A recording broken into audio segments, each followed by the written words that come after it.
سلام به شما عزیزان در ایران، هر کجای ایران که هستید.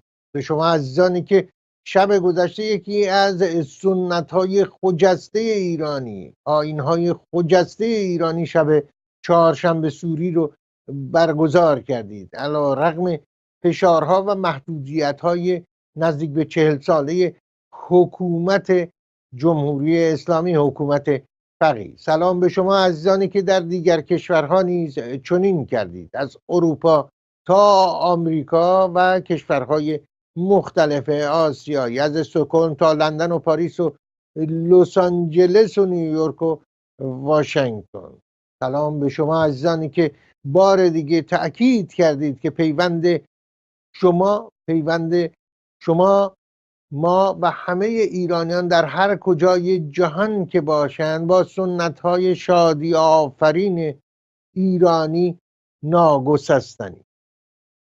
سلام به شما عزیزانی که خود رو آماده استقبال از نوروز خجسته می‌سازید، نوروزی که پرچمداران آن از راه رسیدند با شکوفه‌های رنگارنگ، شکوفه‌هایی که بیرقداران نوروز خجسته ایرانی هست. سلام به شما عزیزان، همراه شما خواهیم بود در این شماره از تفسیر خبر و چون سنت همیشگی تفسیر خبر، نگاهی خواهیم داشت به خبرها و مسائل روزمره در زندگی مردمان ایران و آنچه رو که در عرصه بین المللی در ارتباط با ایران و مردم ایران می‌گذرد. پیش از آن نگاهی خواهیم داشت به مراسم چهارشنبه سوری، گزیده‌ای کوتاه از مراسم چهارشنبه سوری. میهمانان ما در این شماره از تفسیر خبر آقای حسن اعتمادی، عضو شورای حزب سکولار دموکرات ایرانیان، شورای مرکزی حزب سکولار دموکرات ایرانیان در استکهلم، و آقای ناصر بلدایی، سخنگوی حزب مردم بلوچستان ایران که در ژنو و در جریان نشست شورای حقوق بشر سازمان ملل در این شهر به سر میبرد. پیش از هر چیز چهارشنبه سوری در گزیده‌ای کوتاه.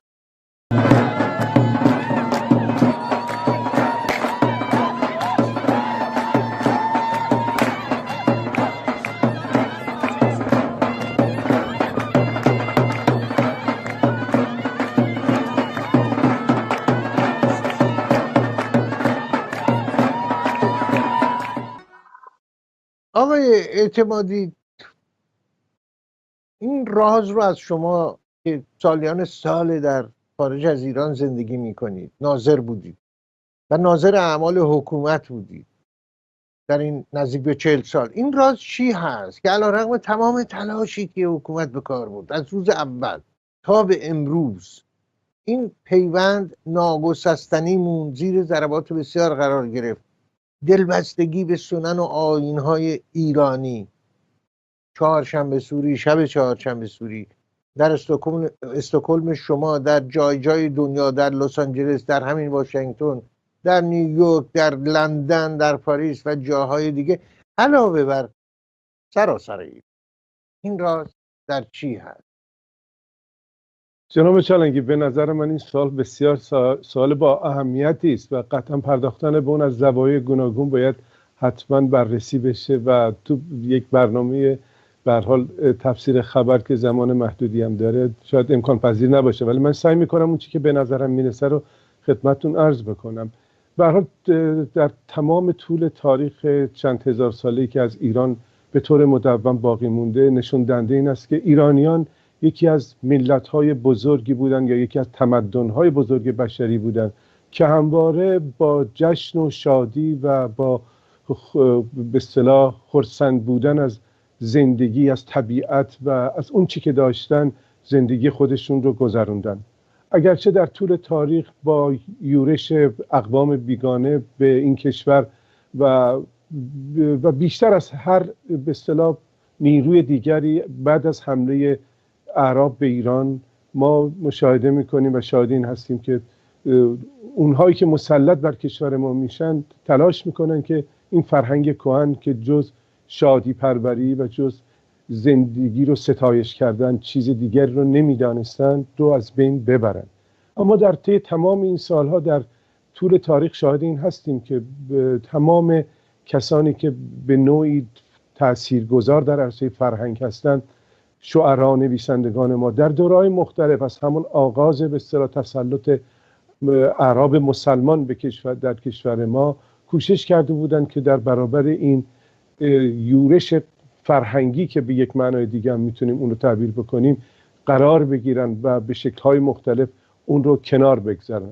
حداقل اجازه بدید به سرعت برسیم در طی این 40 سال گذشته که چگونه کسانی که نمایندگی فکری اون سنت و اون فرهنگی که 1400 سال پیش در ایران پایه‌گذاری شد توسط اعراب مسلمان با واکنش‌های منفی و با به اصطلاح حملاتی که به فرهنگ کهن ایران کردن نتونستند در برابر این شادی پروری و این ستایش از زندگی، ستایش از طبیعت به اصطلاح موفق بشن و پیروز بشن و به خصوص این که امسال شاهد این بودیم که کارناوالی از شعر و موسیقی و آواز و شادی در سراسر نقاط کشورمان در بین تمام اقوام ایرانی به اشکال مختلف برگزار شد و شما نمونه‌ای از اون رو در ابتدا به اصطلاح به نمایش گذاشتید. به نظر من این شادی پروری و این ستایش از زندگی در نهان همه مردم ایران، در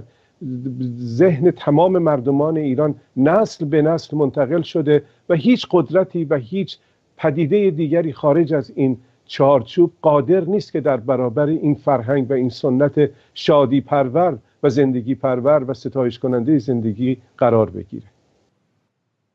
همونطور که اشاره کرد آقای اعتمادی، تمام اقوام ایرانی و حتی در آن سوی مرزهای ایران در کردستان عراق هم مراسم مشابهی برگزار شده و میشه در ایام نوروزی هم، و همینطور در افغانستان، تاجیکستان و جای دیگه منطقه ملت‌های دیگر نیست. اقوام ایرانی که در درون جغرافیای ایران رنگین کمان ملت ایران رو تشکیل میدن هم در برگزاری این مراسم به وسعت ایران دست در دست هم داشتند و این مراسم رو شب گذشته برگزار کردن. آقای والدایی همونطور که در برنامه‌های پیشتر اشاره کردن به طور فعالی در عرصه بین المللی در ارتباط با حقوق مردم بلوچستان، مردمان ارجمند بلوچستان در عرصه‌های بین المللی به فعالیت پرداخته و به همین دلیل هم در ژنو هست، در اشاره کردیم در شورای حقوق بشر سازمان ملل متحد. پرسش من از شما باز اشاره به همین موضوع هست. شما این راز رو، این جاودانگی رو در چه می‌بینید؟ آیین‌های خجسته ایران. با تشکر از شما و خوب نظر من این آقای اعتمادی تقریبا این موضوع رو به خوبی گفتن و تکرارش لازم نیست، ولی همینطور که گفتن هم ایران یک کشور چند ملیتی و گوناگون هستش و در این مدتی که ایران به اصطلاح یک حکومت ملی و دولت ملی داشته به شکلی، این هم خب یک سری برنامه‌های اسیمیلیشن یا مثلا اینی که یک سازی فرهنگی رو می‌خواست انجام بده که موفق نشدن. به همین دلیل هم همه ما اینجا هستیم و تقریبا پارسال 70 سال حقوق بشر بود و در این روزها خیلی مهمه که ما ایرانی‌ها برگردیم و بیایم به دهان امروز و گذشته خودمون رو، خوب گذشته ساختن گذشته خیلی راحت‌تره، یعنی آدم میتونه گذشته‌شو بررسی بکنه، بازسازی بکنه و کارسازی بکنه به هر شکلی، ولی آینده سازی خیلی مهمه. امروز ما باید به فکر آینده مناسبی باشیم، آینده‌ای که همونطور که آقای اعتمادی گفتن شادی به جامعه برگرده و غم بره و هدف چهارشنبه سوری هم تقریبا به نظر من همینه. ما باید همه کسایی که در رابطه با حقوق بشر در داخل و یا خارج کشور کار میکنیم و برای تغییر در ایران کار میکنیم باید اینو در نظر بگیریم که این ملت‌ها و این مردم سالیان سال با هم دیگه زندگی کردن، در کنار هم دیگه زندگی کردن. دلیل داره این همه مردم بلوچ با هم دیگه جمع شدن از کراچی تا بندرعباس تا نیمروز و تا کوههای سلیمان. به این دلیل که می‌خواستن از فرهنگ خودشون، از زبان خودشون دفاع بکنن و همینطور با هم دیگه جمع شدن و بقیه گروه‌های ملی در ایران که با هم دیگه اون چیزی که مشترک هستش از اون دفاع بکنن و اینو ما عرض بگذاریم و طوری جامعه خودمون رو در آینده سازماندهی بکنیم که اشکالاتی که بخشی از جامعه رو ترجیح بده به بخش دیگری، یک فرهنگی رو ترجیح بده به فرهنگ دیگری، مذهب رو ترجیح بده به زبان رو ترجیح بده یا یک زبان رو به زبان دیگری، که همه اینا تنش ایجاد کرده در جامعه ما، از اینا بگذریم و برای برابری اجتماعی، فرهنگی، برابری جنسی و به اشکال مختلفی که در به اصطلاح اون منشورهای حقوق بشر مطرح شدن، اونها رو در جامعه خودمون نادیده بکنیم که دیگه کسی نیاد بگه که چهارشنبه سوری ممنوعه یا فلان مراسم دیگه ممنوع هسته، چیزی که مثلا در ایران امروز با اون روبرو هستیم. من یک توضیح فقط برای بینندگان عزیز بدم. در برنامه تفسیر خبر میهمانان قطعا میهمانان برنامه آنچه رو که بیان میکنن مسئول خودشون هستند، اما در مورد ادبیات برنامه و به اصطلاح اصطلاحات سیاسی که به کار برده میشه، قطعا ما یک ملت بیشتر در جغرافیای ایران نداریم و اون ملت ایران هست. اینه که اقوام مختلفی به تازگی نمایندگی میکنن، اقوام مختلف ایران رو کلمه و یا اصطلاح ملت رو به کار میبرن که این موضوع از نظر بخش بسیار طولانی داره. تا چند اندازه خدمت میکنه به اقوام ایرانی یا خدمت نمیکنه بحثی است، و تا چند اندازه درست نادرست بحثی است، یا تا چند اندازه خلق و کلمات دیگه کمک میکرد. نمونه بسیار خوب شبیه ایران اتفاقا خود سوئیس هست که باز هم اقوام مختلفی داره و زیر یک عنوان ملت و مردم سوئیس شناخته میشه.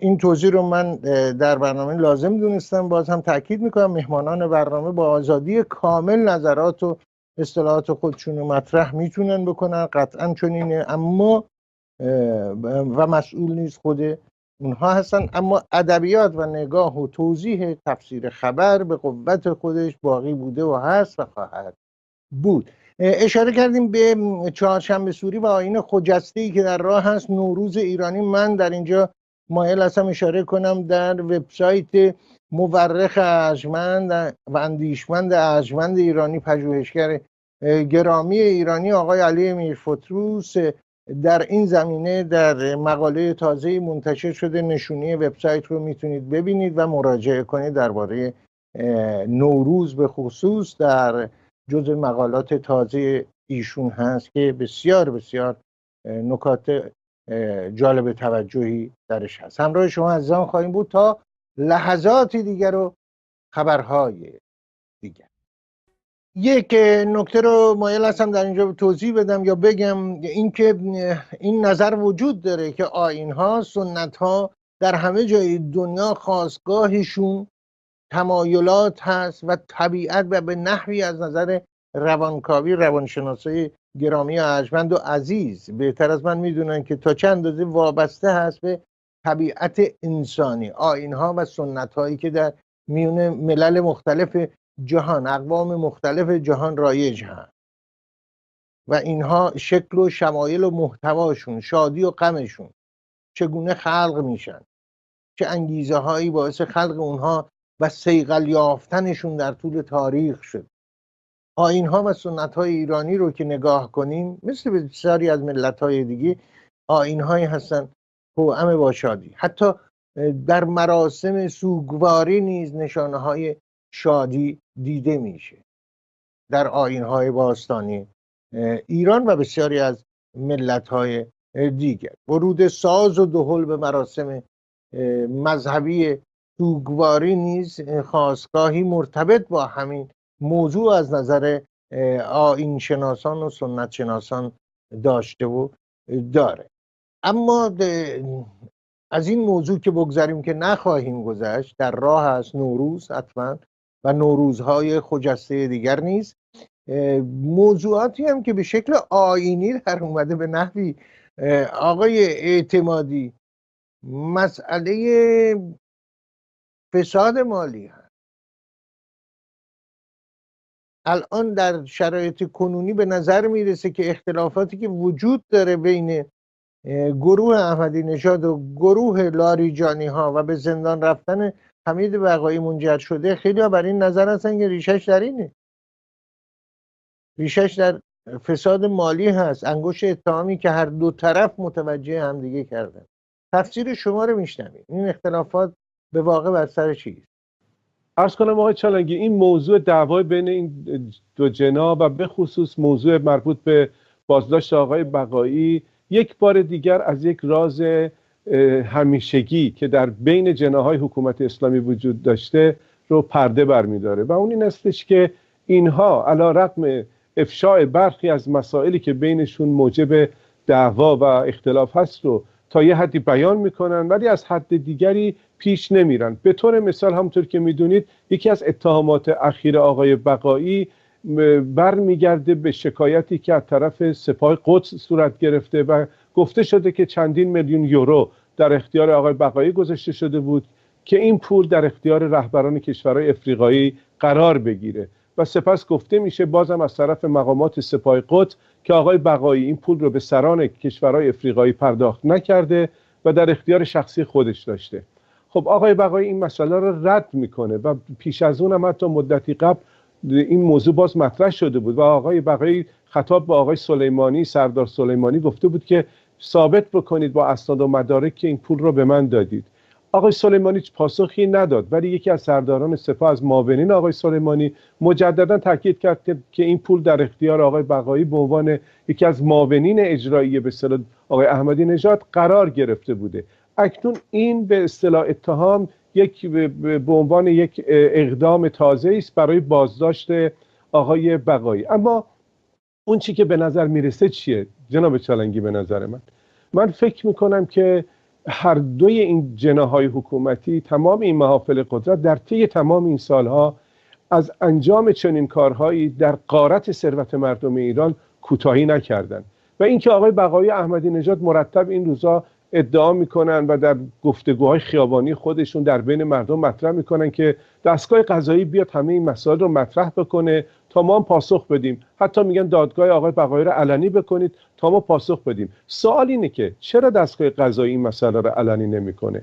چرا آقای سردار سلیمانی مستقیما این موضوع رو توضیح نمیده که این پول چگونه در اختیار آقای بقایی قرار گرفته بوده؟ و اصولاً یک ارگان نظامی، یک حکومت، یک دولت چگونه میتونه میلیون ها یورو رو در اختیار رئیس جمهور قرار بده برای به اصطلاح فرستادن این پول برای کشورهای افریقایی یا بهتر بگم سران کشورهای افریقایی؟ بنابراین اون چی که میشه به طور کلی نتیجه گیری کرد که این رژیم و جناح‌های در درون این حکومت چه با هم دعواهای جدی داشته باشند چه نداشته باشند، تمامی اینها در غارت و دزدی و چپاول ثروت مردم کشور ما دست داشتن و حالا که اوضاع رو به این صورت وخیم میبینن برای اینکه به نوعی خودشون رو تبرئه بکنن و از این بحران فاصله بگیرن و به این فکر هستن که شاید در یک شرایط دیگری بتونن اعتماد مردم رو جلب بکنن برای به اصطلاح بر روی کار آمدن قدرت مجدد، یک چنین دعواهایی رو راه انداختن بدون اینکه نه من و نه شما و نه همه مردم ایران جزئیات این چپاول غارت رو ازش آگاهی داشته باشه. و تفسیر شما آقای ناصر ولدایی عزیز؟ آره، قضیه آقای حمید بقایی به نظر من نشانه این هستش که تا چند اندازه رژیم جمهوری اسلامی یک رژیمی هستش که فساد رو در خودش نهادینه کرده و بخشی اساساً از سیاست کلی داخلی و همینطور خارجی این رژیم شده هستش. میدونیم که از زمان ابتدا وقتی که رفسنجانی رئیس جمهور بود، وقتی اون قدرت از دست داد، چه بر سر خانواده رفسنجانی اومد، برای این بود که پولایی رو که رفسنجانی در خانواده خودش و یا در گروه خودش جمع کرده بود اونا رو کسایی که بعداً سر کار آمده بودن به دست خودشون بگیرن و بعداً هم همین مسئله حالا بعد از آقای احمدی نژاد هم داره تکرار میشه. در واقع اینا همونطوری که دوستمون آقای اعتمادی گفتن این پول مردم ایران هستش و بدون هیچ گونه نشانی از این که این پولا برای چی، برای جای دیگری سرمایه گذاری میشه و چرا به یه فرد داده میشه و چرا اساساً سپاه قدس در این مسئله هستش، وزارت امور خارجه هستش، وضعیت کلی هستش که یه مجلس هستش که باید همه این پولایی که در خارج کشور تصفیه میشه اینا رو باید رسمیت بده و دلایلش رو برای مردم توجیه بکنه. ولی در ایران خب یه کسی کنار میره، بعد کنار گذاشته میشه برای اینکه پولا رو باز برگردونن، اونو متهم به فساد میکنن. در واقع این فساد کلی رژیم جمهوری اسلامی ایران هستش و فساد خب در سطح بالا در سطح خود خامنه ای هستش. هم وقتی خامنه ای بمیره مطمئنا فرزندان خامنه ای هم دچار همین مسئله میشن، مسئله ای که برای بقیه پیش اومده و این مسئله ای هستش که باید مردم ایران فکر کنن که با گذاشتن یک بخش از این رژیم، مثلا رفرمیست‌ها یا اعتدالگرایان یا نمیدونم سرداران سازندگی، هیچ کدوم از این مشکلات اجتماعی جامعه ایران حل نمیشه و تنها راهش هم همینه که مردم باید از این رژیم گذر بکنن و تا بتونن از این فسادی که در این رژیم هم نهادینه شده، از ولایت مطلقه فقیهش تا در سطح پایینترش، از این هم گذر بکنن. کارشناسان به این عقیده هستن، یعنی به این نظر هستن بر اساس پژوهش‌هایی که داشتن که همین سازندگی‌های هاشمی رفسنجانی بود با این سدهای بی حسابی که زده شد باعث بحران بیشتر آب شد در این زمینه. قطعا شما هم در جریان هستید آقای ولدایی، به خصوص در منطقه بی آب سیستان و بلوچستان که بله این چیز مشخصیه. ما تقریبا بلوچستان میتونم گفت یکی از اولین مناطقی بود که با این مسئله مواجه شد. من خودم باید اینو بگم که در رابطه با مسئله رفسنجانی تقریبا وقتی که بعد از جنگ ایران عراق ایشان شروع کردن به لشکرکشی به بلوچستان و اون دهاتایی که امروز اکثر مردا کشته شدن بیشترشون در زمان رفسنجانی بود و همینطور دریاچه هامون هم خشکسالیش از اون زمان شروع شد، از بین رفتن آبش از اون موقع شروع شد و هیچ گونه اقدامی انجام نشد. همه اینا رو رژیم جمهوری اسلامی در واقع برای از بین بردن مردم و همه هستی و نیستی جامعه داره انجام میده. مثلا اینی که هامون از بین بره، بخش وسیعی از جمعیت مردم سیستان مجبور به مهاجرت میشن. اینا کجا باید برن مناطق دیگر بلوچستان، برن به مناطق دیگر ایران. در خود بلوچستان هم خب با توجه به کمبود امکاناتی که رژیم خودش به وجود آورده و همینطور در شمال ایران که اینا مهاجرت کردن، جامعه رو دچار تنش کرده. ببینید این رژیم جمهوری اسلامی همین روزهای اخیر هم نشان داد چگونه به اصطلاح از یک تنش ماه ده که مردم اومدن بیرون تظاهرات کردن، از اون به میره دنبال دراویش، کسایی که واقعا آدمای بیگناهی هستن و فقط خواهان عبادت خودشون هستن و کاری دیگه ندارن. بعد از اونم میره دنبال یک مثلا روحانی دیگری که خب با خود رژیم مخالفت میکنه. حالا دلیل این نیست که مثلا آدم درستی یا غلطی هستن، ولی مسئله اساسی اینه که این رژیم جمهوری اسلامی ایران همیشه میخواد در حال بحران باشه، اون چه بحران بیابی باشه یا چه بحران سیاسی باشه و این مسئله فساد باشه. همه اینا سرگرمیه برای اینی که رژیم نشان بده که داره اتفاقاتی میفته، مردم بگن امروز مثلا مسئله بقایی مطرح هستش یا مسئله دیگه در کنارش مطرح هستش. بخش‌های مختلف جامعه ایران رو به اشکال مختلفی سرگردان و به همینطور به اصطلاح به یک شکلی هم سرگرم بکنه و این موضوعی هستش که به نظر من باید همه متوجه بشیم که دیگه درگیر مسائل این رژیم کسی نشه و حتی مردم و حتی رادیو هم به نظر من بیشتر موضوعات آینده و جامعه سازی آینده بیشتر مطرح باشه تا وضعیت گذشته ایران و یا وضعیت کنونی که این رژیم داره انجام میده. ما باید به مردم ایران یه پیغام‌های مناسبی داده بشه. گروه‌های اپوزیسیون باید متحدتر بشن تا بتونن جلوی این گونه فساد اجتماعی، فرهنگی و خرابکاری‌ها و تخریب‌های دیگر رژیمو بگیرن.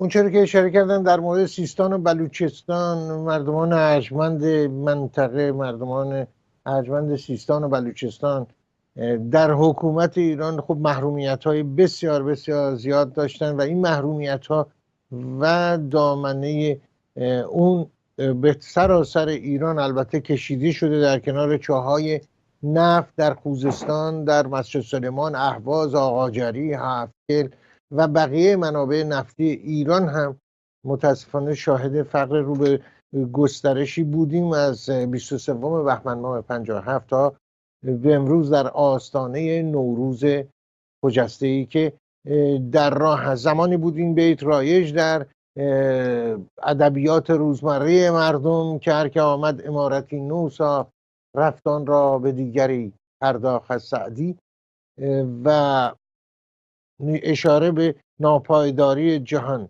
اما طنز پرداز عزیزی این بیت رو مصرع بعدیش رو تغییر داده و شرح روز هست که هر که آمد عمارتی نو ساخت رفت و هر که آمد عمارتی نو ساخت پول آن را ز جیب ما پرداخت، از جیب مردمان بلوچ، خوزستان و مردمان سراسر ایران. معلم و کارگر و همه کسانی که در ایران در سازندگی کشور سالیان سال نقش داشتند.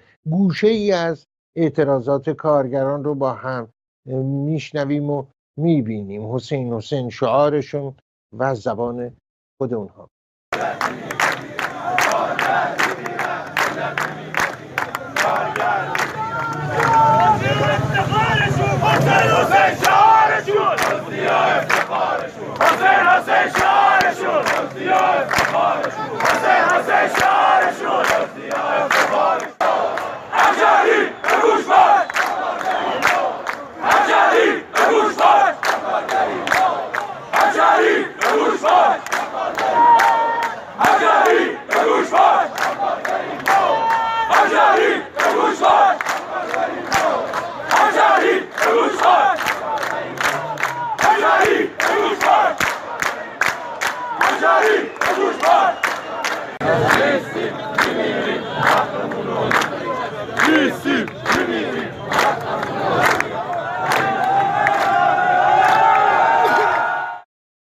و شب عید سخن یک کارگر ایران. شرکت متالورژی پودر ایران هستیم. حدوداً 6 ماه حقوقمون رو نگرفتیم، عیدمون رو نگرفتیم، سلامتمون رو نگرفتیم که الان که آخر ساله. همه این بچه‌ها شرمنده خانواده‌شون اومدن اینجا. از این مسئولا خواهش داریم که کمک کنن ما به حق حقوقمون برسیم. خواسته دیگه‌ای هم نداریم. ممنون. همه چیز شما تامین خواهد شد، نه تنها دنیای شما، آخرت شما و همه اینها رو ما تامین خواهیم کرد. آیت الله خمینی. نتیجه همین که میبینید. تفسیر شما رو میشنوید. آیا برنامه‌ای در جبین این حکومت در آستانه نوروز شما نوری میبینید که برنامه‌ای میبینید آقای اعتمادی که حل کنه مسائل ابتدایی کارگران رو؟ در همه جای دنیا کارگر کار میکنه، حقوقی میگیره، حالا تفاوت داره بالا و پایینش، اما بردگی هم حتی آقای اعتمادی بردهداران دست کم غذا و خورد و خوراکی که برده ها رو تأمین میکردن. بفرمایید.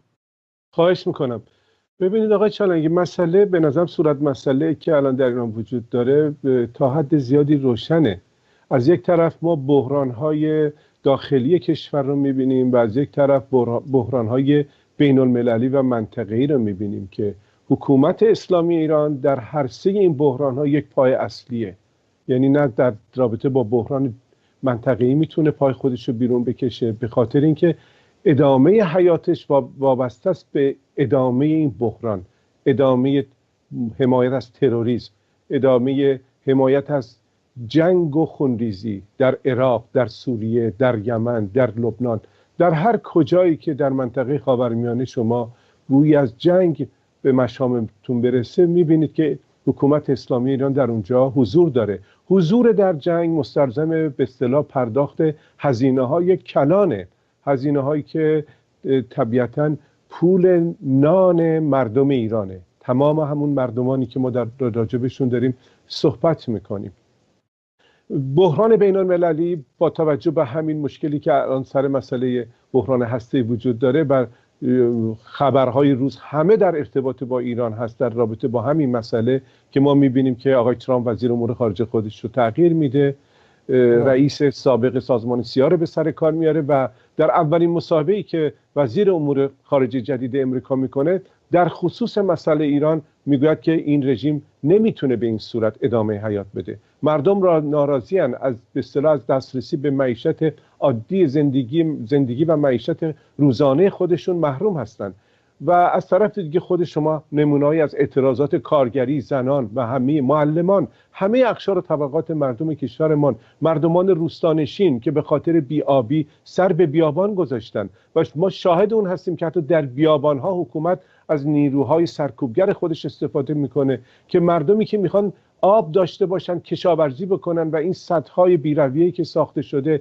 و زندگی اونها رو ازشون گرفته رو به اصطلاح به کنار بگذارن. ولی منطق حکومت اسلامی منطق زوره و به قول شما در ازای کار زحمتی که کارگران ایرانی میکشن حقوقی دریافت نمیکنن، بیمه ندارن، از حقوق به اصطلاح بازنشستگی برخوردار نیستن و غیره و غیره. بنابراین در یک چنین شرایطی هیچ امکان بهبود وضعیت وجود نداره. همین الان در رابطه با مسئله به هم خوردن برجام، مقامات ایران شاخ شونه کشیدن برای امریکا که اگر تو از برجام بری بیرون ما هم میریم بیرون. برحال اگرچه یه تعارفه و طبیعی است که با توجه به نفوذ امریکا در سراسر دنیا از جمله در بین کشورهای اروپایی و در منطقه، طبیعی است که ایران رو حکومت اسلامی ایران رو تحت فشار قرار خواهد داد و در برابر یک چنین وضعیتی و از اونجایی که خرج حکومت اسلامی ایران برای بقای خودش خرج بسیار بالایی است، باید به تروریسم جهانی کمک بکنه، باید در این جنگ‌ها دخالت داشته باشه، نمیتونه کوچکترین امکانی رو برای مردم ایران به وجود بیاره. من فکر میکنم که ماهای آینده ایران و سالی که در پیشه متاسفانه با تنش‌های شدیدی روبرو خواهیم شد که این بار به نظر من مردم معترض ایران، به خصوص حقوق بگیران، کارگران، زحمتکشان، معلمان، پرستاران و اونهایی که به هر حال سرمایه جز به اصطلاح نیروی بازی خودشون رو در اختیار ندارن، در برابر حکومت اسلامی مقابلات جدیتری را از خودشون نشون بدن. خب ببینید آقای اعتمادی، شما و بسیاری دیگر از ناظران و مفسران این نکته رو اشاره میکنه و درست هم هست این نکته که حکومت ایران میلیاردها دلار درآمدهای مردم ایران رو این ور اونور خرج میکنه، یمن و بقیه جاهایی که اشاره کردید. اما نکته اینه آیا این همه درآمدهای ایران و آیا خود حکومت زیر این پوشش بقیه مشکلاتی که هست برای مردم ایران رو پنهان نمیکنه؟ از جمله در همین 1.5 دولت تا کنون حسن روحانی، در دولت اون یکی محمود احمدی نژاد، بالای 4 میلیارد دلار اتومبیل‌های لوکس وارد ایران. در دولت این یکی و این نصف دومش بالای 3 میلیارد دلار تا به حال وارد شد، اتومبیل‌های لوکس. اینا رو بچه‌های جوانان نازنین بلوچستان که حتی شب عید یا خوزستان ما یا جاهای دیگه که شب عید حسرت یک لباس نو دارند میخرند، این یک قلم از جنس هست. کاخهای گران قیمت، اونایی که در تهران به فروش میره 15 میلیون دلار، اینجا بغل کاخ سفید خونه کمتر از این قیمتش، متراژش ارزونتر هست. این نیست بقیه پولها یا به خرج مردم میره؟ به هیچ وجه آقای چلنگی ببینید، همین شما از بعضی از خبران به راحتی میشه متوجه شد که بخش اعظم پولهای مردم ایران به کجا میره. این همه نماینده مجلس، این همه کارگزاران عالی رتبه مقامات دولتی ایران، همه اینا دارای پاسهای مختلف هستند. پاسپورت‌های امریکایی دارن، پاسپورت‌های انگلیسی، فرانسوی و آلمانی و سایر کشورهای دیگه. وجود این پاسپورت‌ها در دست اینا نشانه چیز؟ نشانه این هستش که اغلب این آقایون خانواده‌های خودشون رو در کشورهای غربی و سایر کشورهایی که انتخاب کردن برای زندگی آیندهشون سکونت دارن زندگی میکنن و امکانات مالی بسیار قابل ملاحظه‌ای در اختیار اونا قرار گرفته و اینا پشتوانه اون زندگی است که اینا برای فردای خودشون بعد از اصلا پاشیدن این رژیم در نظر گرفتن. و این کاملا درسته که بخش اعظم این سرمایه‌های ملی در اختیار مقامات حکومت اسلامی است که از ایران خارج شده. همینو بگم تموم بکنم. شما ببینید در تمام تحریم‌هایی که دولت امریکا انجام داد، بخش اعظم این تحریم‌ها شرکت‌های خصوصی بود که متعلق به فرماندهان سپاه و برخی از مقامات حکومت اسلامی ایران بوده. اینها این پولا را از کجا آوردن که صاحب یک چنین شرکت‌هایی شدن که دولتی مانند آمریکا با تحریم اونها میخواد حکومت رو تحت فشار قرار بده؟ این نشان دهنده این است که پولها و ثروت‌ها اینها در بانک‌های بین‌المللی از یک مقدار غیر قابل به اصطلاح تصور بالاتره. آقای والدایی، واقعا در ژنو شورای حقوق بشر سازمان ملل متحد در جریان جزئیات نقض حقوق بشر هست؟ خانم جهانگیر که درگذشت، آیا تلاش تازه‌ای در این زمینه برای راه یافتن به سیاهچال‌های حکومت ایران در ژنو شما نشونه‌هایی از اون دیدید و چه اقداماتی قرار انجام بشه در ارتباط با اینکه یک انسان ایرانی، دختر نازنین ایرانی، نوع پوششش رو اجازه نداره خودش انتخاب کنه؟ صداشون بسته است.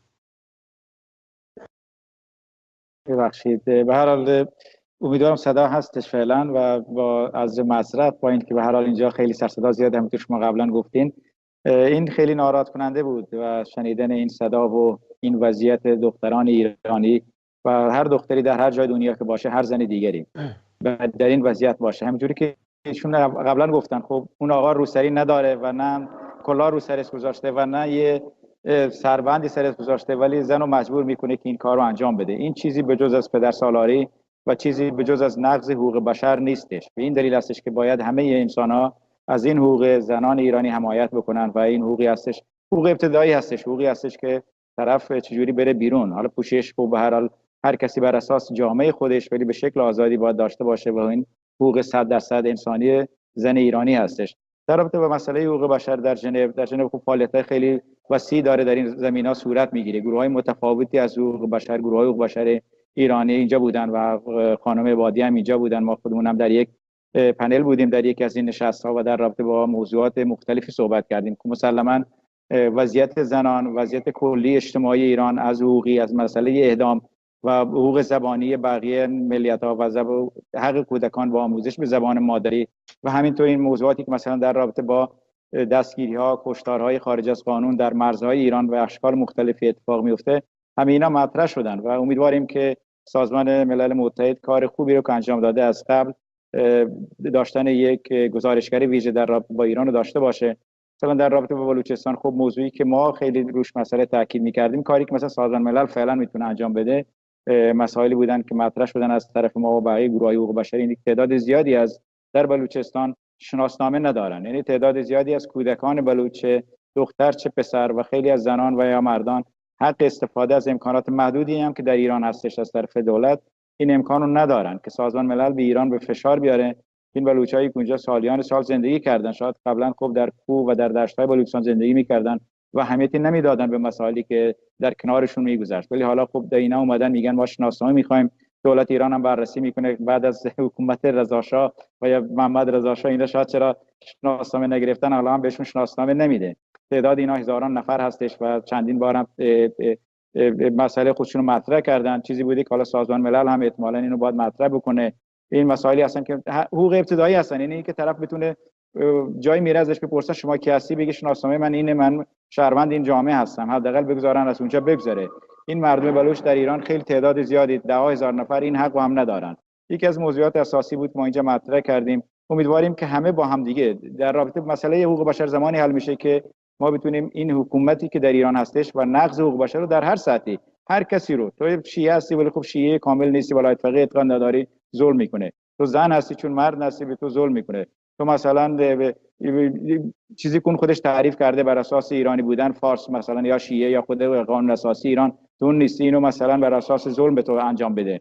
تو میگه حاشیه نشین هستن، در حاشیه کشور قرار دادن، دور هستن. از کجا ما دور هستیم؟ چرا ما دور هستیم از تهران؟ این باید دلیلی بشه که مثلا به بلوچستان بیشتر ستم بشه، مثلا تا سمنان که نزدیکتر به تهرانه. این گونه تفاوت‌ها رو باید کاملا برداشت و یه جامعه انسانی بر اساس حقوق بشر درست کرد. چون نمیشه امروز من خیلی وقت برای دوستان بعد مثال میزنم، ما قبلا هم سواری داشتیم، به قول معروف خر و شتر و اسب سوار میشدیم، اون شرایط خودشون میخواد. امروز میخوایم ماشین و هواپیما سوار بشیم، این فرودگاه و جاده خودشون میخواد. اینی که ما حالا دنبال خلافت اسلامی و یا ولایت فقیه نیستیم. اگه میخوایم دولت ملی داشته باشیم و اگه میخوایم یک کشور مدرن داشته باشیم، این رو تنها میتوان بر اساس حقوق بشر سازمان ملل متحد ایجاد کرد و نه بر اساس ایدئولوژی، چه ایدئولوژی مذهبی باشه و یا ایدئولوژی کمونیستی، نه بر اساس مانیفست کمونیست کارگری. کسی حکومتای درست کردن از کوبا تا کره شمالی تا اتحاد جماهیر شوروی موفق بودن و نه کشورهایی که امیرالمومنین و ولایت فقیه پیدا کردن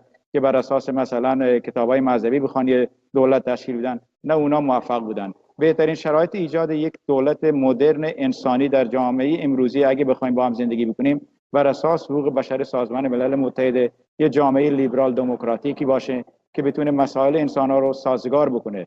دموکراسی تنها به این معنی نیست که 50% مردم به حکومت رأی بدن و اون حکومت و اقلیت ظلم بکنه. اون دموکراسی نمیشه.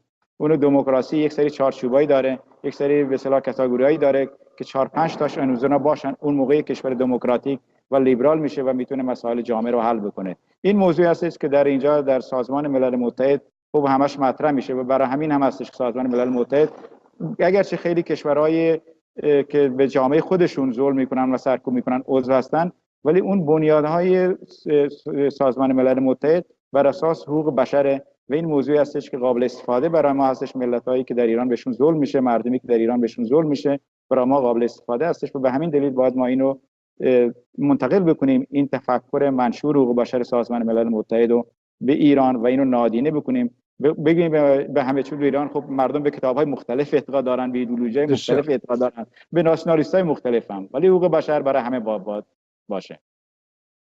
سپاسگزار هستیم آقای ناصر ولدایی، فعال حقوق بشر و سخنگوی حزب مردم بلوچستان ایران که در ژنو به سر میبرد. و سپاسگزار هستیم آقای حسن اعتمادی عضو شورای مرکزی حزب سکولار دموکرات ایرانیان در استکهلم. با سپاس هستیم. همونطور که اشاره کردم ملت ایران ترکیبی است، مجموعه اقوام ایرانی هست که تشکیل دهنده مردمانی هست، ملتی هست که در جغرافیای ایران زندگی می کنند. نامیدن عناوین دیگری جز ایجاد مشکلات بیشتر نخواهد کرد و در ایران در این بیش از 39 سال متاسفانه حکومتی بر سر کاره که در توزیع ظلم عادلانه عمل کرده. در کمتر از 1 کیلومتر بیت رهبری در خود پایتخت ایران کودکان و اطفال ایرانی خرید و فروش میشن و در مناطق دیگر نیز وضعیت بسیار دلخراشی حاکم از خوزستان تا خراسان و اصفهان، به ویژه در مورد کودکان. بیش از 2 میلیون کودک ایرانی هم از بلوچ و آذری و لر و کرد و اصفهانی و کرمانی و شیرازی در سال تحصیلی رو به پایان، چندین ماه البته مونده، رو به تعطیلات نوروزی نتونستن به مدرسه برن به دلیل و دلایل مختلف از جمله فقر. همراه شما عزیزان خواهیم بود تا لحظاتی دیگر و با این آرزو که روزی سرانجامی خوش بیابند کودکان ایرانی. تا لحظاتی دیگر. به پایان برنامه رسیدیم. فردا شب برای شما اخبار ویژه خواهیم داشت با آرزوی سالی خوش برای همه اقوام ایرانی که تشکیل دهنده رنگین کمان ملت ایران هستند. آماده استقبال از نوروز خواهیم شد، من و شما و همه ایرانیان، با امید به فردایی بهتر، با برآمدن آفتاب از فراز البرز، سهند و سبلان آسماری کوساران دراک، دنا الوند کو زاگرس و تفتان و تابشان بر فلات ایران زمین. روزگارتان خوش، تندرستیتان پایدار باد. ایران هرگز نخواهد